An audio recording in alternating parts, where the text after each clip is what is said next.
Bienvenidos a nuestro primer episodio del podcast Alafos, lo cual quiere decir sal y luz. Es un podcast mayormente cristiano, pentecostal, en el cual hablaremos acerca de tópicos controversiales en cuanto a la sociedad, el mundo que vivimos hoy, cómo enfrentamos esa sociedad, sobre todo en los Estados Unidos. Y tengo el placer de presentarles a nuestra primera invitada, Adalis Goldilla. Ella es una profesora y es decana de la Universidad de Liderazgo y Ministerio. ¿Y este es su segundo libro? Este es el segundo libro de Unilimi. El segundo libro de Unilimi, en el cual ella es participante en uno de los capítulos acerca de la santificación. Entonces, con ustedes, Adalis Goldilla. Saludos, Kelsey. Como dice Kelsey, pues Adalis Goldilla. Ahora mismo estoy en un proceso de transición, así que sigo siendo decana, pero ahora de acreditación y efectividad institucional en la universidad. Pero soy profesora de teología, así que las clases que doy mayormente son clases de teología. Y es algo en lo que, a ver cómo lo digo, nosotros los pentecostales vivimos nuestra fe, o sea, vivimos, es una vivencia, y después hacemos la teología. La teología es como un acto segundo. Así que nunca pensé que, aunque yo me he dedicado a la educación, y eso fue lo que estudié secularmente, nunca pensé que iba a poder unir mi vocación con la teología o esa fe que yo vivo. Así que súper honrada de que me hayas invitado, de estar aquí en este primer podcast, así que vamos a ver qué sale de aquí. Maravilloso. Cuéntanos acerca de cómo comenzó tu carrera primordialmente en el ministerio. Cuéntanos acerca de lo que es Unilimi, cuáles son sus expectativas, cuál es su propósito y qué es lo que te llamó a entrar en esta institución y a dedicar tu vida a esta institución. Pues mira, yo creo que como muchos de los que comenzamos a estudiar la palabra de Dios, lo hacemos simplemente porque queremos, o sea, porque queremos profundizar más en la palabra, porque queremos relacionarnos mejor con Dios. Así que cuando yo empiezo en Unilimi, empiezo como estudiante, como tú ahora que eres estudiante. Y cuando me meto en ese mundo, pues como ya yo había estudiado educación también y soy maestra de vocación, entonces me empiezo a interesar y digo, fíjate, sería bueno si yo doy clases de teología, porque en la iglesia ya era maestra de jóvenes y ya también fui maestra en la nave, o sea, para adultos, así que ya daba clases para adultos, estaba en ese momento dando clases para jóvenes en la iglesia, más trabajaba en una escuela, así que cuando entro a Unilimi a estudiar la palabra, pero ya a nivel superior, a nivel de licenciatura o bachillerato, como le dicen aquí en Estados Unidos, pues yo me puse a estudiar, le metí con todo, los boricuas le decimos así, le metí con todos los estudios, cogía 2 clases a la vez porque lo que quería era avanzar para seguir mis estudios. Y un día el presidente de la universidad se me acerca y me dice, Adalis, ¿te gustaría trabajar voluntariamente en Unilimi? Y yo, seguro. Así que yo empecé asistiendo al presidente de la universidad en sus clases voluntariamente, pero él de su bolsillo me daba algo. Así que aunque yo lo hacía voluntaria, recibía, no de Unilimi, pero de él, porque yo lo estaba asistiendo en unas clases que tenían más de 150 estudiantes. Wow. Entonces, todo comenzó ahí, trabajando voluntariamente, vino la pandemia y entonces yo decidí dejar mi trabajo en la escuela. Por todo esto de la pandemia, tengo un hijo de educación especial, así que tenía que atender a mi hijo. Bueno, todas las cosas que pasaron en la pandemia. Para hacerte el cuento largo corto, un día me llama doctor Estrada, que es el presidente de la universidad, y me dijo, yo tengo una posición para ti en Unilimi. No paga mucho, esto es lo que tengo, pero tú me dices. Renuncié a la escuela y comencé a trabajar como registradora en Unilimi. Me empezaron a desarrollar como maestra de teología. Me empezaron a mentorear tanto doctor Estrada como el decano académico Alicea. Ya estoy estudiando a nivel de maestría, estoy por graduarme de mi maestría en estudios teológicos en Gordon Conwell. ¿Y qué te puedo decir? Ahora puedo explicar mi fe y entenderla de una manera diferente y llevarla a las demás personas con el único fin de servir a la iglesia. No es para uno saber más, ni para uno demostrar que es más que sabe. O sea, todo lo que he obtenido me ha ayudado a servir en mi iglesia local con mayor intención, con mayor pasión, con mayor emoción. Y eso yo se lo quiero pasar a los demás. Así que Unilimi para mí es... O sea, es el sueño que yo nunca tuve, pero Dios me lo cumplió. Es un claro ejemplo de cómo Dios abre las puertas, ¿verdad? Definitivamente. Y es uno de los tópicos que vamos a hablar, cómo Dios usa a otras personas para encaminarte en tu camino de la santificación. Definitivamente. Y cómo el pentecostalismo se enfoca mucho más en la práctica de la santificación, más que el hecho de entenderla como pentecostales, ¿verdad? Así que vamos a adentrarnos nuevamente. El libro se llama Perspectivas Teológicas Pentecostales, el legado del avivamiento en la calle Azusa 117 años después. Así que muy recomendado para los que quieren indagar mucho más en lo que es teología pentecostal. Y en este capítulo en específico vamos a hablar acerca de la santificación. Así que cuéntanos.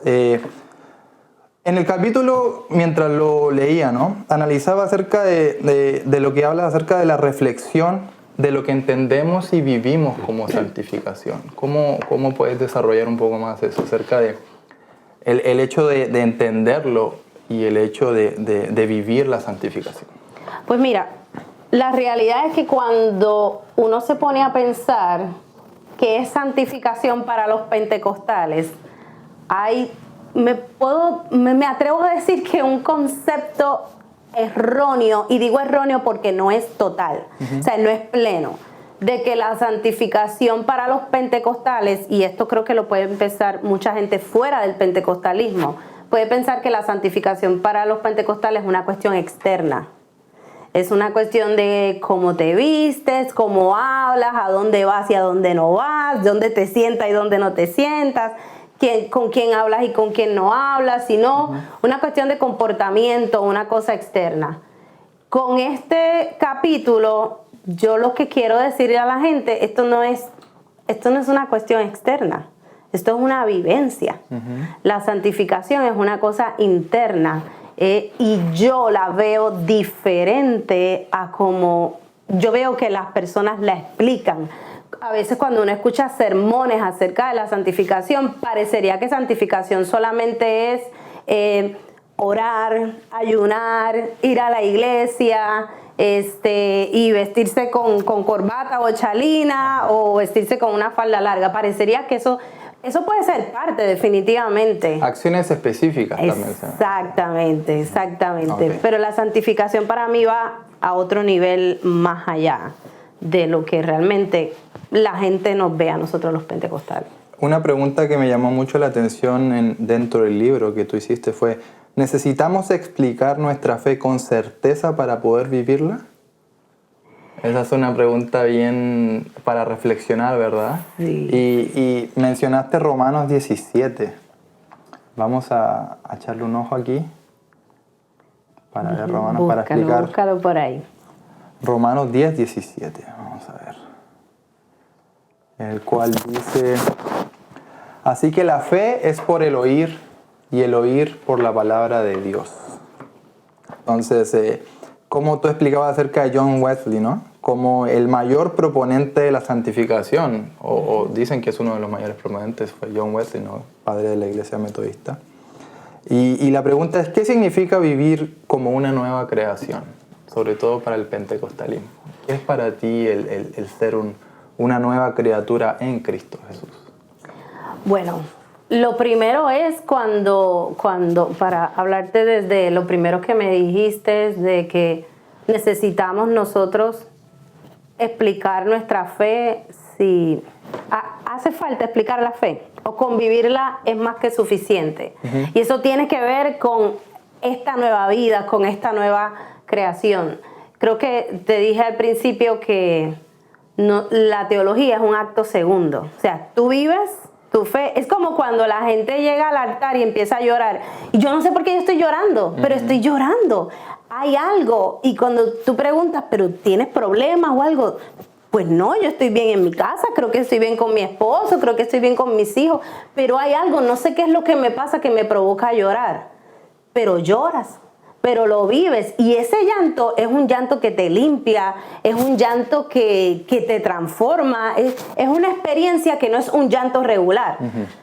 Eso tú lo vives, tú no sabes lo que está pasando, pero tú lo vives. Lo estás viviendo. Ahora, cuando tú estudias, cuando nos adentramos en la palabra, cuando hacemos teología, que es lo que estamos haciendo ahora, porque estamos hablando tratando de explicar lo que no se puede explicar, porque la realidad es que la teología es algo que no se puede explicar, porque las cosas de Dios con palabras humanas no se puede explicar. Pero cuando tú empiezas a hacer teología, entonces tú te das cuenta, oh, ese sentimiento, eso que yo pasé, la primera vez que yo fui al altar, la primera vez que yo sentí que el corazón se me iba a salir, yo no sé por qué, eso era Dios llamándome, eso era la gracia previniente ahí obrando en mí. Y esa gracia, que es la que me está hablando por todos lados, que ven a Cristo, ven a Cristo, ven a Cristo, claro, en el momento yo no lo sabía, yo solamente sé que mi corazón se me iba a salir y yo me levanté, alcé la mano llorando, me acuerdo porque esa fue mi experiencia. Pasé al frente al altar y allí me derramé en lágrimas y hice mi oración de fe. Claro, luego yo la explico, la entiendo, la hablo, y eso me da una certeza para yo entonces hablarle a los demás de Cristo, como que con mayor certeza, con una mayor afirmación.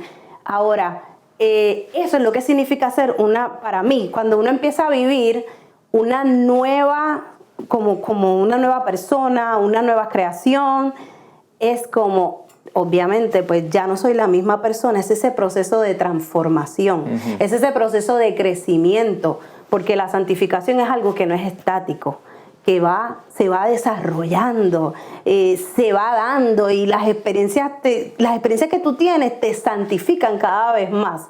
Entonces, para mí eso es ser una nueva criatura, es entender que este proceso de transformación, no de cambio, porque cualquiera puede cambiar, pero lo que nosotros vivimos en el proceso de la santificación es una transformación. O sea, la vamos viviendo, la vamos experimentando, y por eso nuestras vidas deja de ser la misma y es diferente. Y se puede decir que es un proceso progresivo. Es progresivo, definitivamente es progresivo. Por eso es que digo que va transformándose uno y va pasando como de niveles. No que hayan cristianos de nivel más bajo que otros.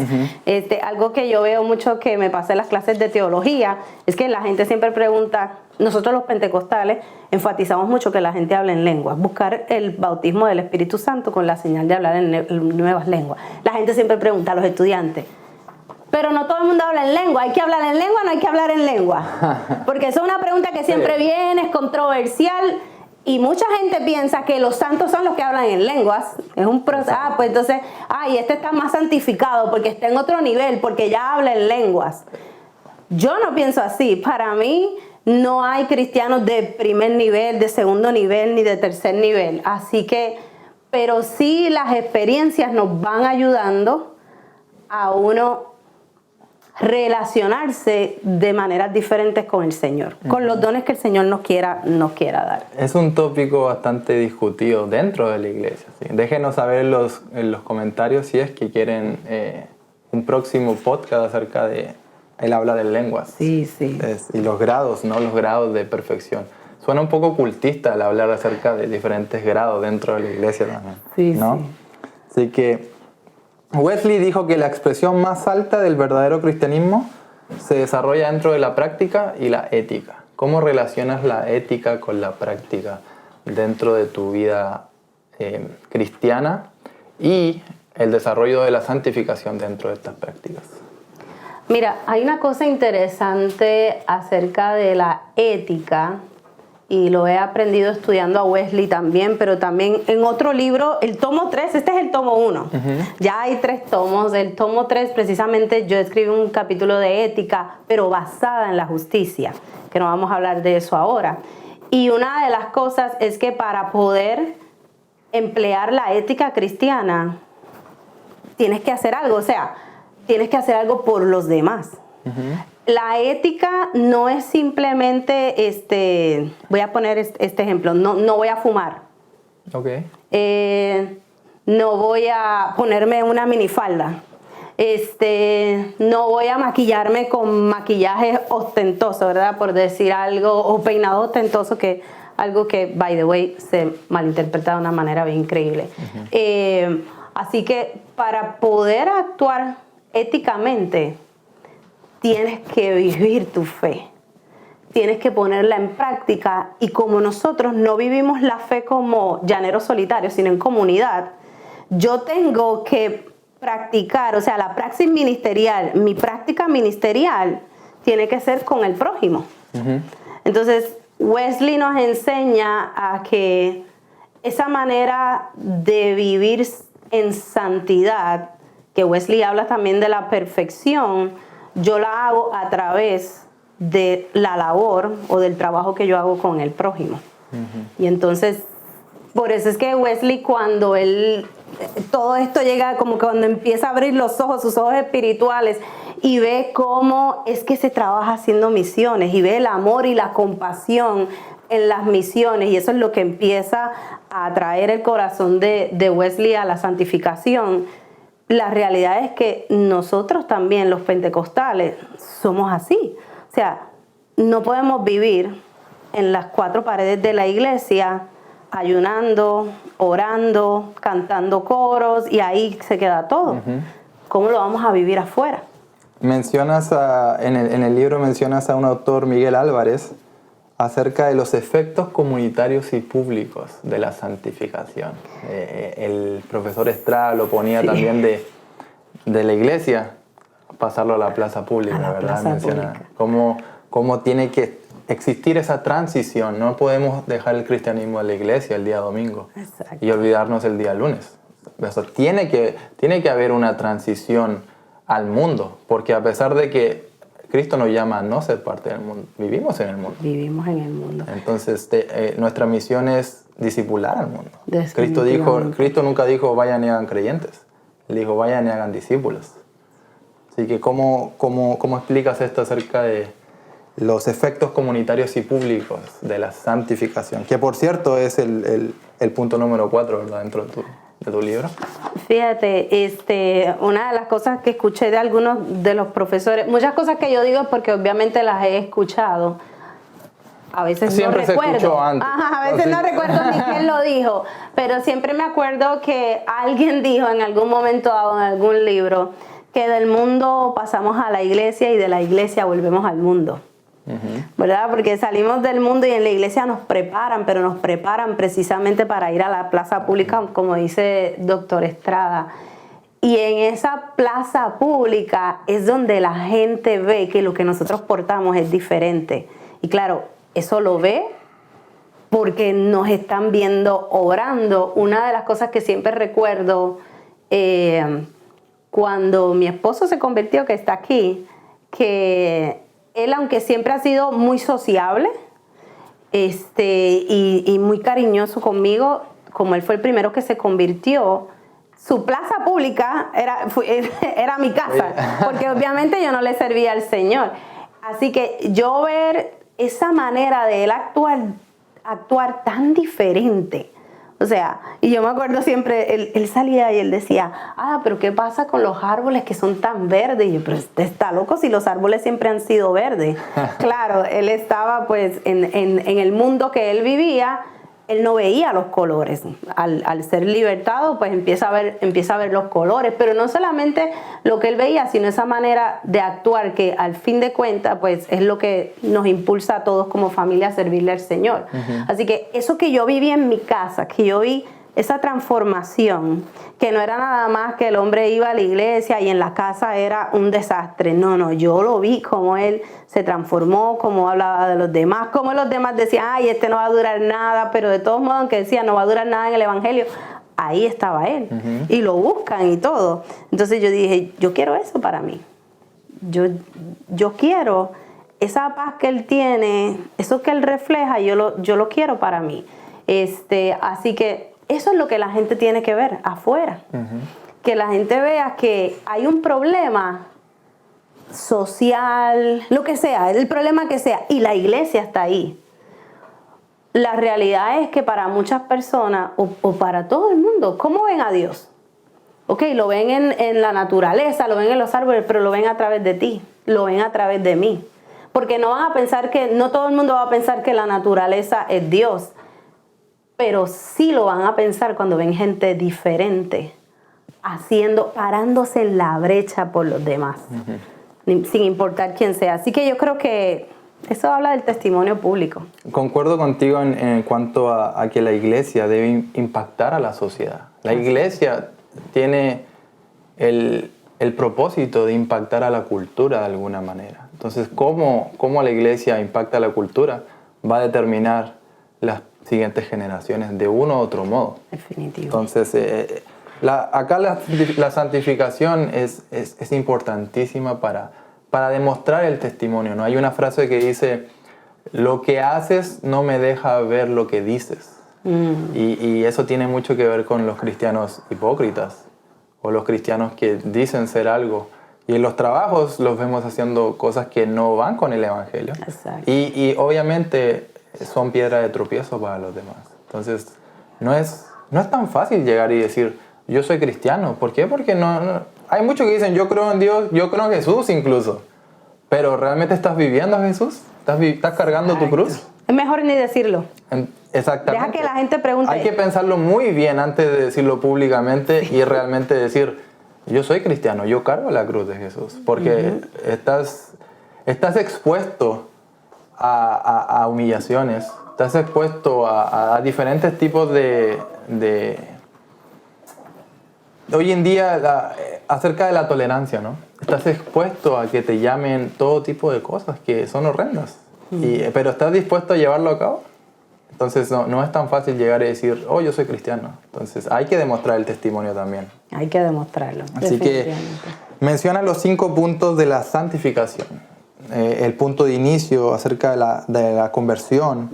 La gracia preveniente. Eso quiero hablar un poco. Desarrolla un poco acerca de ¿qué es esta gracia preveniente que mencionas en el Mira, esto es una de las cosas que diferencia a muchos cristianos. Hay una línea de pensamiento o una perspectiva teológica, como lo quieran llamar, que creemos, y yo estoy ahí, que Cristo murió por todo el mundo, por todos, ¿verdad?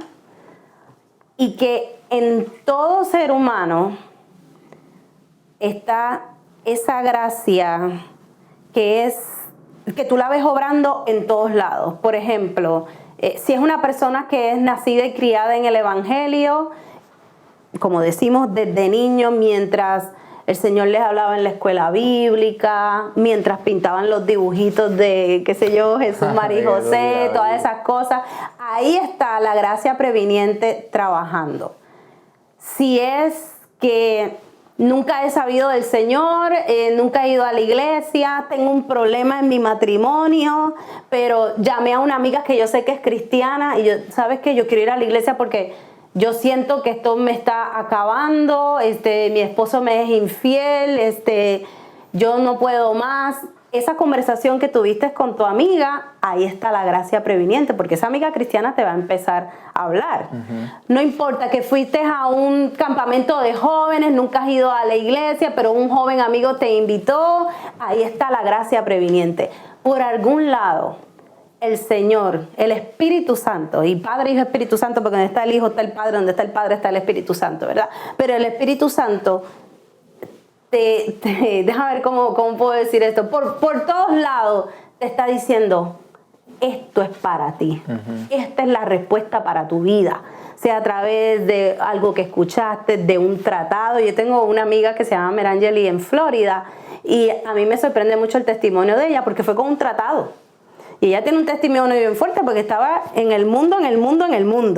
Y con un tratado, que a veces nosotros pensamos, ¿por qué va a ser un tratado? Con un tratado, ella vino a los pies de Cristo. Ahí estaba la gracia previniente trabajando. Así que es eso que te habla por todos lados y te dice, esto es para ti. Pero ¿qué pasa? Que tú estás ahí y tú o lo aceptas o lo rechazas, ¿verdad? Y hay unas líneas de pensamiento o unas perspectivas teológicas que te dicen, no, esto es para X cantidad de personas, para algunas personas. Hay otros que pensamos, esto es para todos. Esa gracia previniente hace la diferencia entre estas dos perspectivas teológicas. Ahí entramos en lo que es el calvinismo también, ¿no? Con la predestinación. Exactamente. La manera en que interpretan la predestinación. Y no vamos a entrar en eso porque pues, para otro podcast, pero sí hay cierta trifulca. Y si quieres que te diga, yo te voy a ser bien honesta, y muchos pentecostales a lo mejor no están de acuerdo conmigo, pero yo soy pentecostal, solo que pienso, sea de un camino, o sea, yo piense que voy a ser salva porque soy elegida, o yo piense que voy a ser salva porque estoy cuidando con temor y temblor mi salvación, pero los dos vivimos una vida de santidad, igualita. Lo único que cambia es que yo pienso que fui elegido y tú piensas que tu gracia, tu salvación la tienes que cuidar con temor y temblor, pero tenemos la misma vida santa, vivimos en santidad, yo creo que nos vamos a encontrar en el cielo los dos. Igual. Entonces eso para mí no es, como dice el americano, no es un big deal. Y eso nos lleva a preguntarnos otra pregunta importantísima. ¿Se puede perder la salvación? Pues mira, en términos teológicos. Ahí están también los dos puntos de calvinismo y arminianismo, pero la realidad es, si me preguntas a mí, ¿cómo piensa Dalit Gordilla? Yo creo que se puede perder. Yo creo que se puede perder. Por eso la Biblia habla de que la cuidemos, por eso la Biblia habla del que caiga, porque si la Biblia dice el que caiga, pues entonces quiere decir que se puede caer. Claro, una cosa que a mí me ha sorprendido en los años de estudio es que los mismos versos bíblicos que yo como pentecostal wesleyana uso para defender, por ejemplo, la Trinidad o la salvación, son los mismos textos bíblicos que usa un unicitario que no es trinitario para defender la unicidad. Es una cosa increíble, así que todo tiene que ver de la manera en la que nosotros interpretamos también la Biblia. Y de ahí la importancia también de saber interpretar las palabras. Definitivamente. Maravilloso. La obra de Dios. La intención de Dios es que vivamos como una nueva creación. Ahora, mencionabas que el Espíritu Santo nos ayuda a no pecar involuntariamente. A no pecar voluntariamente. Voluntariamente, exacto. Entonces, ¿qué tipo de ejemplos nos puedes dar acerca de pecar involuntariamente?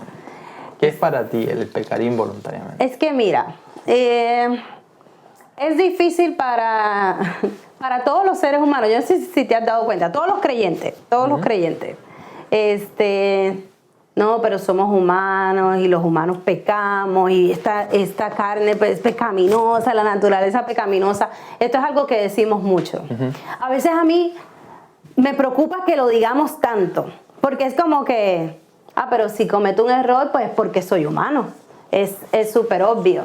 Pero definitivamente el Espíritu Santo, cuando en el mismo proceso de santificación, a través del amor perfecto de Dios, nosotros podemos aprender a amar perfectamente. Y cuando tú amas a alguien a través del perfecto amor de Dios, porque vuelvo y digo, la fe se vive en comunidad. Porque yo sola no peco para mí sola. O sea, por lo general, si uno entra en un pecado, hay otra persona involucrada. Aunque claro, yo puedo ahora mismo, déjame ver cómo lo digo, meterme, y perdona la expresión, darme un cantazo de droga, y es para mí. Pareciera que yo no le estoy haciendo daño a nadie. Sí, pero le estoy haciendo daño a mi hijo, a mi familia, a mi testimonio. Entonces, te digo esto para decirte, el Espíritu Santo nos ayuda a nosotros amar a través del amor de Cristo, que es perfecto. Y si yo tengo frente a mí una tentación, el Espíritu Santo me va a ayudar a no caer ahí. No es una cosa ni tan complicada. Yo creo que nosotros lo complicamos más. Entonces dirías que el pecado siempre repercute en otros. El pecado que cometemos. Definitivamente. Primero en mí, pero definitivamente va a haber alguien más que va a estar afectado. Entonces, por lo regular, por amor a Dios primero, no lo hacemos. Y uno mismo, o sea, el Espíritu Santo que está en nosotros, hasta las cosas que nos gustaba, ¿qué es lo que nos pasa? Las empezamos como que a desechar, no nos gusta, como que hasta la aborrezco. Ya no es una carga el no hacerlo. Exactamente. Sí. A mí me pasó particularmente con el fútbol. Sí. Para los que son de esta área, el fútbol, soccer. Así que, porque sí, era un ídolo que yo tenía muy adentrado. Y fue algo de la noche a la mañana. Poco a poco empecé a dejar de verlo, me desinteresó, la verdad. Y llegó al punto en que si perdía mi equipo o mi país, cualquier tipo de campeonato, te ponías de mal humor. Se arruinaba el día. Y ahora que eso es un ídolo. Y ahora que tú mencionas cómo el pecado afecta a los demás siempre, afectaba a mi familia. ¿Por qué? Porque pues se acabó el día, ya no quiero salir, ya no quiero hablar. Ahora uno ve atrás y pues, qué estupidez, ¿verdad? Pero significa eso que no vas a ver más fútbol, que es pecado ver fútbol. No, pero lo puedes ver con otros ojos. Exacto. Entonces, ese es un gran ejemplo. El hecho de poder hacer cosas que hacías antes, pero de manera diferente. Porque una cosa es tener un gusto y otra cosa es darle tu corazón a esa cosa. Porque un ídolo es todo lo que tú pones primero que Dios. Exacto. Así que es para reflexionar. Así que vamos con la responsabilidad del creyente dentro de la santificación. Wilmer Estrada Carrasquillo dice que sin la gracia de Dios no podemos ser salvos. Sin embargo, sin nuestra participación, la gracia de Dios no nos salvará. A mí me encanta esa expresión de Wilmer, que creo que la dijo no recuerdo si lo dijo en uno de sus... Él tiene un libro que se llama El reto de la McDonaldización. No recuerdo si es en ese libro que lo escribió, pero, o sea, hay una parte que nos corresponde a nosotros hacer. Nosotros sabemos que sin Dios no hacemos nada, y eso lo decimos, lo afirmamos y lo requete afirmamos. Si el Espíritu Santo no está aquí obrando, no está con nosotros, esto cae en nada. Pero hay una parte definitivamente que nos toca a nosotros. Hay una acción que nos toca a nosotros hacer. Y no es nada más reconocer, ese es el primer paso, reconocer que Dios es real, que Dios es grande, que Dios puede transformar nuestras vidas. Pero el vivir en santidad es ese bien que nosotros también, adicional, porque no es lo único, pero adicional a todo lo que hemos dicho, vivir en santidad, es ese bien que yo le hago a los demás. Es ese bien que yo hago socialmente. O sea, si yo sé que hay un problema en Nueva York, a nosotros que estamos en la ciudad de Nueva York, si yo sé que hay un problema en Nueva York con mis hermanos latinos, que ahora mismo donde está nuestra iglesia en Corona, Queens, hay un problema grave de alcoholismo, pero es una cosa bien fuerte. ¿Qué yo voy a hacer como iglesia? ¿Qué estamos haciendo como iglesia? O sea, y mi iglesia está allí en la plaza. Y yo le doy gracias a Dios que tenemos una iglesia que hasta ha ido al City a hablar cómo podemos hacer, cómo podemos ayudar, pero no todas las iglesias hacen eso. De hecho, por lo general tú ves los líderes, los pastores involucrados, pero ¿y los que no somos pastores? ¿Qué estamos haciendo lo digo con mucho respeto, con los borrachitos de Corona Plaza? Claro. ¿Qué estamos haciendo con eso? Hay una responsabilidad nuestra. Cuando camino a la iglesia, ¿le estás hablando a alguien acerca de Cristo? Exacto, exactamente. Entonces, esa es nuestra responsabilidad, no dejárselo al gobierno. ¿Qué va a hacer el City? ¿Qué va a hacer el City con esto? Y nosotros, ¿qué vamos a hacer? Claro, hay que ir al City porque hay que decir, mira, esto está pasando, yo necesito que ustedes vayan allí y vean, pero también nosotros nos toca una parte. Y esa es la parte esa es la responsabilidad del hombre, sobre todo el creyente. Hay algo que me tocó mucho en la lectura acerca de la responsabilidad, y es el balance que puede provocar acerca del gozo y la presión. La presión de llevar a cabo la responsabilidad y el gozar esa responsabilidad. Tú mencionabas una situación con tu hijo acerca de cómo tú estabas escribiendo este capítulo. Y él te pregunta, pues, ¿te estás entreteniendo? ¿Estás disfrutando lo que estás haciendo? Y Y eso nos lleva, es una pregunta que a mí me tocó mucho. ¿Por qué? Porque si alguien le está dedicando su vida a Cristo, es importantísimo determinar, ¿lo estoy haciendo porque es lo que me toca? ¿O realmente estoy llegando a ese punto que es mi pasión? Yo estoy haciendo esto porque Cristo me salvó primero que todo. Yo quiero que otros se salven. Y esto es algo que a mí me llena. El Espíritu Santo me llena lo que yo hago a diario. Así es. Entonces, ¿cómo nos explicas este balance entre gozo y presión en la responsabilidad?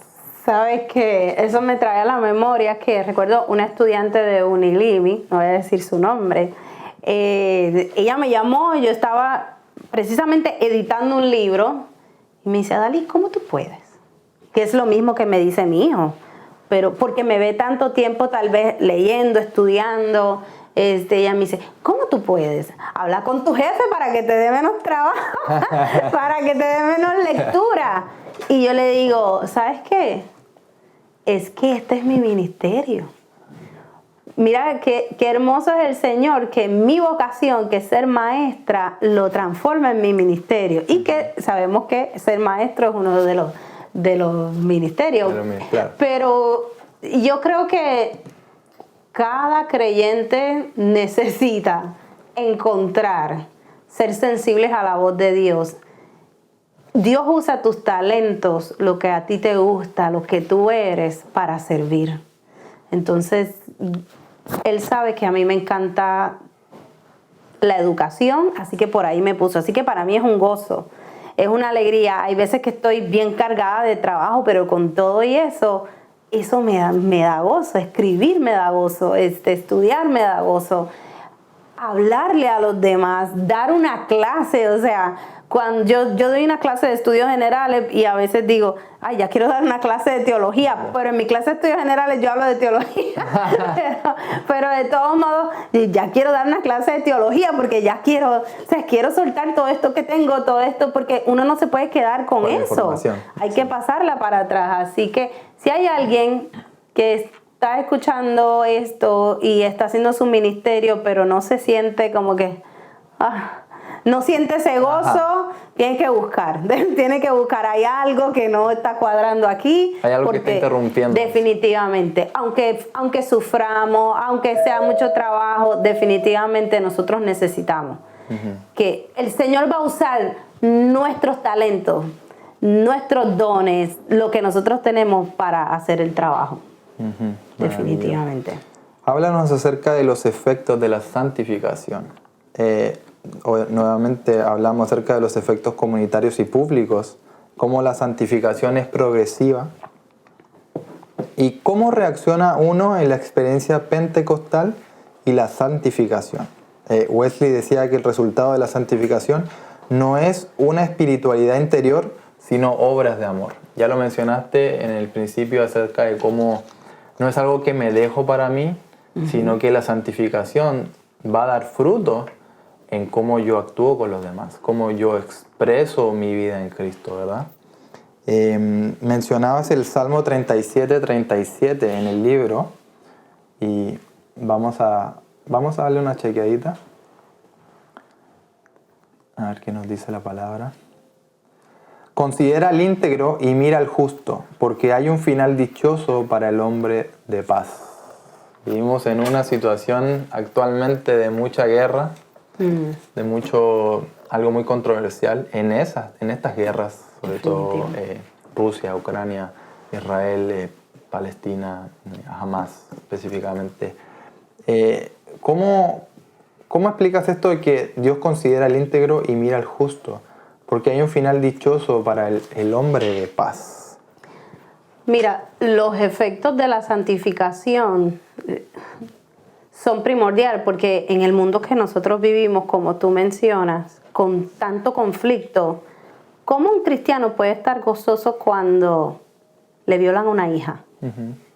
¿Cómo un cristiano puede estar gozoso con una situación de guerra como la hay ahora mismo entre Palestina e Israel? No importa el lado que esté sufriendo, o sea, no importa si es palestino o si es israelí, no importa, o sea, ¿cómo yo puedo sonreír? ¿Cómo yo puedo estar gozosa cuando yo sé que, sobre todo acá en la ciudad de Nueva York sabemos que eso puede traer una consecuencia aquí en la ciudad, con tantos palestinos y judíos que hay en esta ciudad. ¿Cómo es posible que se muera mi esposo o mi esposa y yo siga teniendo gozo eventualmente? ¿Cómo es eso? ¿Cómo yo tengo paz en medio de las tormentas? Eso es un efecto de la santificación.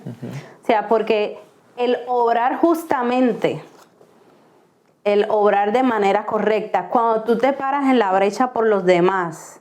Yo recuerdo que yo, hablando con mi papá, un chat que tenemos en familia, un evento que había en mi país, en Puerto Rico, y estábamos todos como, pero ¿cómo es posible que este evento, dejen entrar niños a este evento? Entonces yo le decía, y mi papá pues estaba hablando acerca de eso, y yo le decía, papi, ¿tú sabes qué? Aunque yo no tenga hijos ya pequeños, porque mi hijo menor tiene 19 años, pero aunque yo no tenga hijos pequeños, yo me voy a parar en la brecha por los hijos y las hijas de los demás. Porque yo no quiero que ningún niño esté expuesto a pornografía y a cosas mundanas. Claro. No, yo no quiero que ellos estén expuestos. Así que aunque eso no me toque a mí, yo voy a abogar por ellos. Yo voy a hablar por ellos. Entonces... Y eso es parte de llevar la iglesia a la plaza pública. Exacto, eso es parte. Y ahora, no se trata acerca de que yo voy a ir a protestar y a exigir, sino que vamos a poner nuestro punto de vista. ¿Por qué? Porque tenemos libertad de expresión. Seguro. De la misma manera que las escuelas o el mismo gobierno actual diga, esto es lo que es, uno como cristiano o uno como secular que no tenga ese mismo pensamiento, uno tiene derecho a decir, ¿sabes qué? Está bien, pero este es mi argumento y esto es lo que yo digo, no está bien por esto. Entonces es importante primero el informarse y segundo tener la llenura del Espíritu y tercero hacer la praxis acerca de eso. Exacto. Practicarlo. No solo quedarnos, ¿sabes qué? Encuentro que está mal todo lo que está pasando. Es como que, bueno, ¿qué estás haciendo? ¿Qué estás haciendo prácticamente para dar a conocer tu punto de vista? ¿Estás buscando información? ¿Te estás preparando para decir, este es mi argumento y por este motivo está incorrecto? Así que vamos a juntar gente y vamos a poner nuestro punto de vista. Exacto. Entonces, es algo importantísimo que le falta mucho a la iglesia, yo siento. A veces nos quedamos mucho en la información, en el entender lo que está pasando, pero decaemos en la práctica. Nos quedamos en las cuatro paredes. Exactamente. Entonces, es un punto, es un llamado a la iglesia. Es un llamado. Y que la gente nos vea. Oye, pero esta persona, mira la crisis que pasó, pero mira cómo está ayudando a este otro, pero cómo está ayudando a ese hombre si ella está pasando por una situación peor. Sí. Esos son los efectos de la santificación, porque por eso es que yo obro en justicia, por eso es que yo hago misericordia, por eso es que yo camino humildemente, porque, claro, no estoy hablando en general de la iglesia, pues precisamente porque eso es lo que te mueve, el Espíritu Santo te mueve a hacer el bien, a hacer lo correcto. Y hay una cosa que para mí es crucial. Podemos saber los libros desde Génesis hasta Apocalipsis en orden, podemos aprendernos muchos versos bíblicos de memoria, podemos ayunar todo lo que querramos, todo esto está bien. Ofrendar, diezmar, que es súper importante, todo eso está bien. Pero si yo no vivo fuera de la iglesia, lo que yo escucho en cada predicación, lo que yo enseño cada vez que doy una clase, si la gente no ve algo diferente en mí, si la gente no acude a mí cuando hay un problema, no, yo quiero ir donde Adalys, no, yo quiero ir donde Kelsey. Nosotros se supone que seamos la primera respuesta de la gente en el mundo. Que no vayan a otras personas que no conocen a Cristo. No. Yo voy a ir donde Kelsey y donde Noemí porque ellos son cristianos, porque yo veo lo que ellos hacen por los demás. Entonces, esos son efectos de la santificación.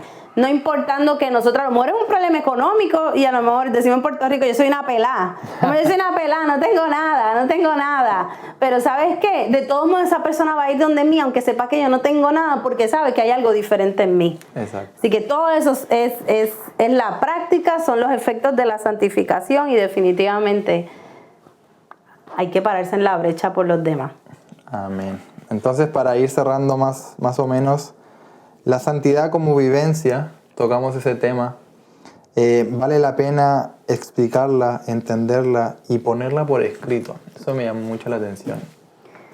Explícanos un poco acerca de... Sí. Está bien vivirla, explicar nuestra santificación. Explícame qué significa para ti ponerla por escrito.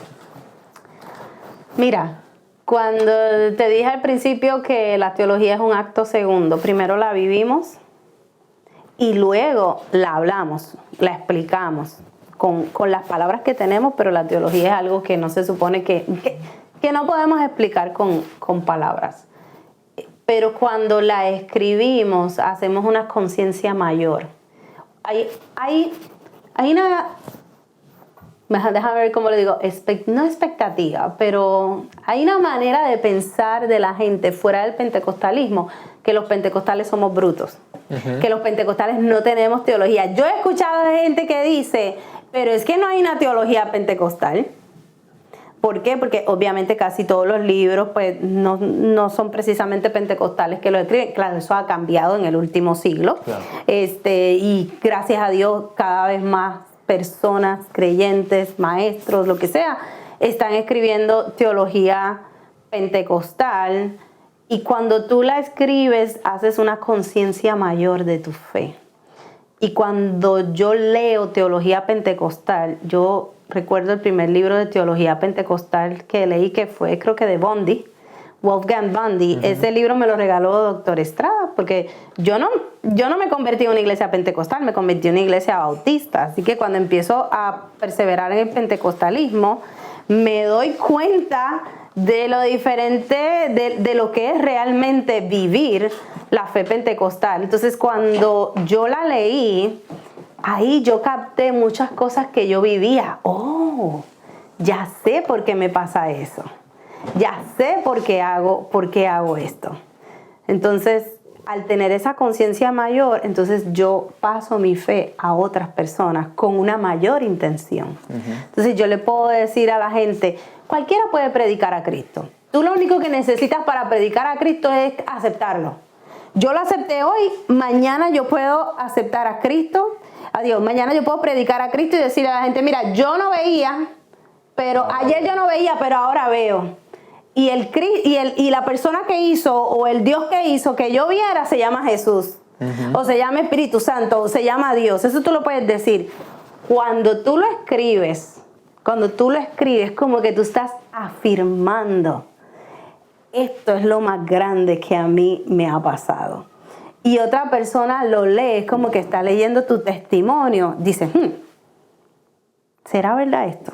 Como que algo... Y puede traspasar generaciones. Exactamente, porque se queda... Es un legado, tú dejas un legado. Por eso es que yo le digo a mis estudiantes... La misma Biblia la tenemos, ¿por qué? Porque fue escrita. Porque fue escrita, exactamente. Porque estamos hablando de Wesley. ¿Cuándo se murió Wesley? Decimos los boricuas, hace 800 años. Y hoy seguimos hablando de Wesley. Porque el hombre lo escribió. Y como él lo escribió, hasta la gente que no son wesleyanas y no creen en la santificación, tal vez como tú y yo la creemos, eso como que le causa interés. Y empiezan a hacer investigaciones. Hay muchos ateos que empiezan a hacer investigaciones porque leyeron algo y al seguir leyendo, ¿sabes qué? De momento se convierten a Cristo. ¿Por qué? Porque cuando algo está escrito, yo no sé, es que por eso es que Dios revela su palabra de manera especial a través pues, de un método escrito.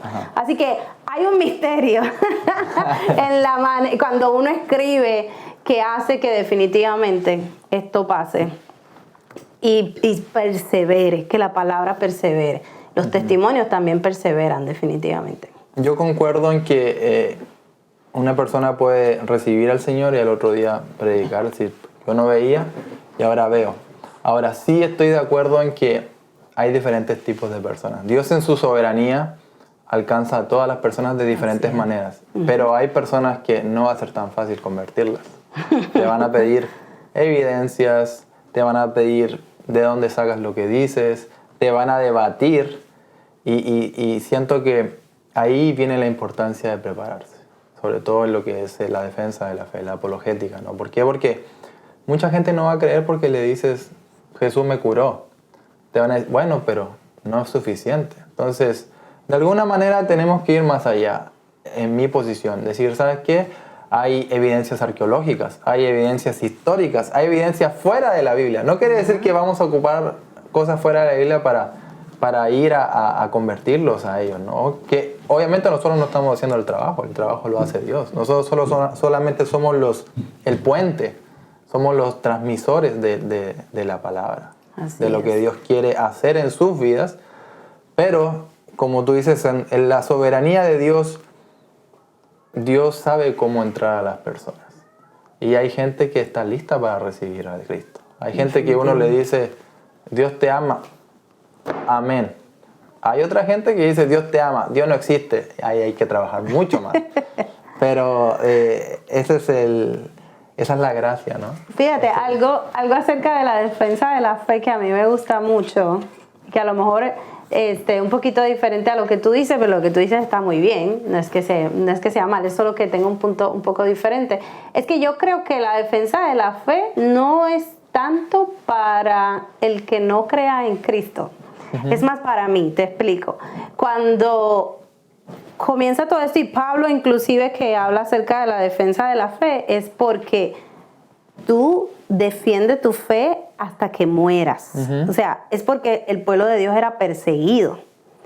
Era como una respuesta a que yo voy a seguir defendiendo esta esperanza, que es lo que dice, es la esperanza lo que tú defiendes.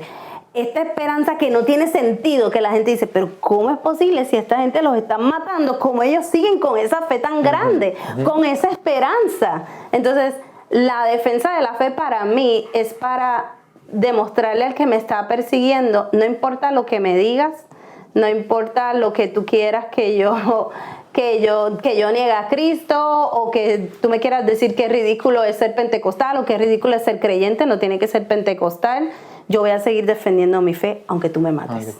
Aunque tú me mates. Mencionas en el libro que la esperanza no es una posibilidad, sino una seguridad para quien es salvo en Cristo.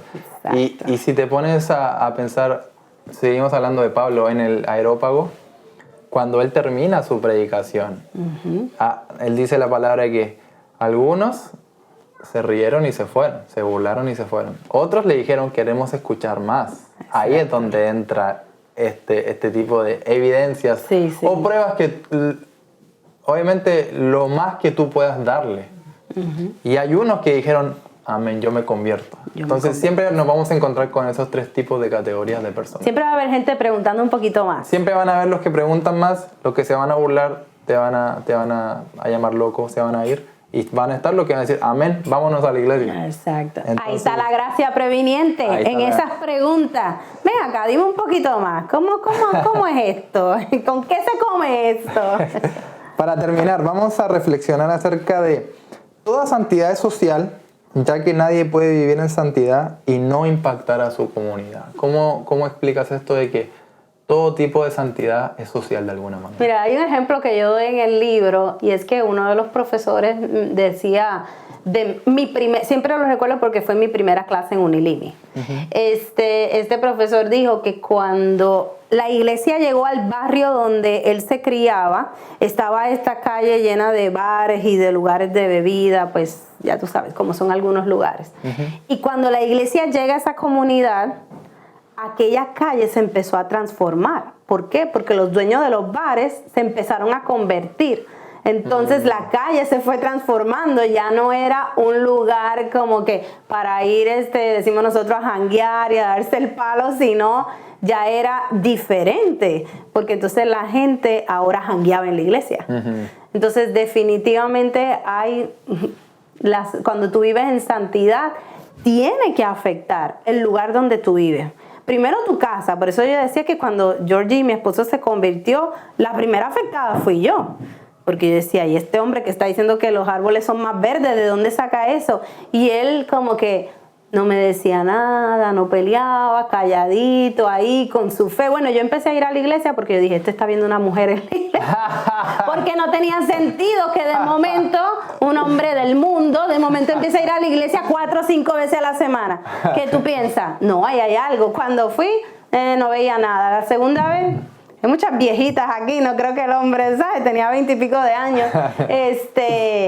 Y terminé yo enamorándome de Cristo, pero Él hizo eso, la santidad, la santificación que estaba en progreso en Él. La llevó a tu casa. Lo primero la llevó a mi casa. Yo siempre me acuerdo que Giovanni, nuestro hijo mayor, un día cogió todos los muñequitos nosotros decimos todos los juguetes de Star Wars, tenía una colección de Star Wars, ¿era? O de Harry Potter, de Star Wars. Entonces, todo, que habíamos gastado muchísimo dinero y lo tiró al patio de la casa de atrás. Porque como él empezó a ver que nosotros estábamos viviendo una vida diferente. Yo nunca le dije. Recuerdo también para Halloween, yo recién convertida y venía Halloween por ahí. Yo no le voy, o sea, como todavía está en el proceso, yo no le voy a decir a mi hijo que no se disfrace. Sí, la abuela le quiere comprar un disfraz allá. Y él tenía, ¿qué? 5 años, 6 años. Yo podía decirle a mi hijo, no te lo vas a poner, pero mira, como uno todavía está en ese proceso, porque la santidad es progresiva, y él dijo, no, yo no me voy a disfrazar, nosotros somos cristianos. Y yo dije, ¡aleluya! Entonces, y así mismo, la familia, los vecinos, la comunidad, definitivamente tiene que haber un cambio socialmente, donde esté la iglesia. Si donde está la iglesia, si donde hay creyentes, no hay un cambio, algo está pasando. No sé si te pasa, pero hay veces que amistades que tenemos y cuando llegamos nosotros, mira, ya no hables malo. O sea, cuidado que por ahí está. Claro. Y si se le sale una palabra mala, ay, perdona. Y nada, uno tranquilo, pero hay un cambio. Donde quiera que tú llegas, tiene que haber un cambio. Y ese es un gran ejemplo para demostrarle a los padres que por más que tú le digas a tu hijo, apréndete este versículo, le enseñas acerca de Jesús. Si tu hijo no te ve practicando tu fe, probablemente no va a seguir tu fe. No la va a seguir. La fe se demuestra. O al contrario, puede llegar a ser piedra de tropiezo, porque si le estás enseñando algo, hijo, sé como Jesús, nosotros nos comportamos como Jesús, y luego se porta mal y le está dando un correazo. He escuchado mucho, han habido testimonios acerca de esto. Obviamente vas a ser piedra de tropiezo para tus hijos. Definitivo. ¿Y quiénes van a ser los primeros que se los van a agarrar? Pues las escuelas. Así es. yo tengo un ejemplo con Jorgito, porque yo no sé si se lo habíamos contado antes, que él empezó su primer año de universidad y Jorge tiene Asperger, que es un tipo de autismo, pero es pentecostal. Así que eso es una bomba. O sea, Asperger y pentecostal. Entonces, en una clase de dibujo el primer año, eran las últimas 2 clases, llega este artista para quitarse la ropa y que todos los estudiantes de primer año de universidad, o sea que tienen 17, 18, 19 años, lo dibujen desnudo. Y mi hijo alzó su voz y dijo, wait, what? Dijo, no, yo no me siento cómodo con esto, yo no voy a dibujarlo desnudo, yo no lo quiero ver desnudo. Y lo sacaron del salón, lo metieron a otro salón, pero lo que te quiero decir es, todos los hijos de creyentes actuarán de esa misma manera o se quedarán calladitos y dibujarán aunque sepan que lo que está haciendo no es correcto. Entonces definitivamente lo que tú vives, lo que tú haces, lo que tú hablas, si tus hijos no lo ven, o sea, tiene que tener un efecto. Exactamente. Tenemos que prepararlos en la práctica, así como lo que veníamos hablando, no quedarnos en la educación a nuestros hijos, la educación diaria, ¿no? Acerca de la palabra, acerca de cómo vivir, cómo enfrentar la vida, sino que darles ahí mismo la práctica y prepararlos, ¿verdad? Porque tarde o temprano ellos van a salir al mundo. Así es. Entonces, ya después depende de Dios y de la preparación que le dimos. Porque el hecho de que les hablemos y les hablemos no quiere decir que van a ser salvos. ¿Por qué? Porque la salvación es personal. Pero nuestro trabajo como padres cristianos, es darle lo más que podamos. para su preparación, para enfrentar la vida. ¿Cómo van a enfrentar la vida? ¿Cómo van a enfrentar la cultura? Sobre todo en una cultura antagonista al cristianismo, como lo estamos viendo hoy en día.